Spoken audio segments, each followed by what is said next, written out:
இந்தியாவிலேயே அதிகமான நெல் உற்பத்தி பெருமை பேசுகிறோம். சூப்பர். அப்போ இது கணக்கு தெரிய வேண்டாமா? நீங்கள் நெல் உற்பத்தி அப்படிங்கிறது குறைஞ்சபட்சம் 100 நாள் பயிர், 90 நாள்லேருந்து 120 நாள் பயிர் வந்து நெல் 3 மாதம் ஆகும், 4 மாதம் அந்த பயிர் வந்து ஒவ்வொரு ரகத்துக்கு ஏற்ப மாறும். அப்போ 100 நாள் 120 நாள் முன்னாடியே உங்களுக்கு தெரிஞ்சிருக்கும் இவ்வளோ வரப்போகுதுன்னு. நீங்கள் 7 டன்னுக்கு போட்டால் தான் உங்களுக்கு வந்து 5 டன்னாக கிடச்சிருக்கும். ஒன்று பாலாயிருக்கும், ஒன்று மலையில் வந்திருக்கும். அப்போ 7 டன்னுக்கு போட்டிருக்காங்கனாலே உங்களுக்கு கூட தெரியும்ல.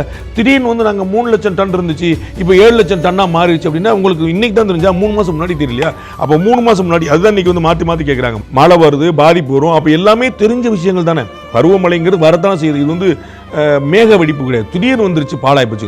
பருவமழை 4 நாள் முன்னாடி ஒரு 4 அது எக்ஸாக்டாக சொன்ன டேட்டுக்கு வந்து நிற்காது. அப்போ நமக்கு வந்து கணக்கு இருக்குது எப்போ வரும்னு. அப்போ முன்கூட்டியே வந்துச்சுனாலும் கணக்கு பண்ணணும்ல. அப்போ இப்போ பிரச்சனை வந்து முன்கூட்டியே வந்தது இல்லை, கொள்முதல் பண்ணாதது. கொள்முதல் பண்ணாததுக்கான காரணம் என்ன சொல்றீங்க? அதிக உற்பத்தி. அதிக உற்பத்தி இன்னைக்கு காலைல வந்தது இல்லை, அதிக உற்பத்தி விதைக்கப்பட்ட போதே தெரியும்.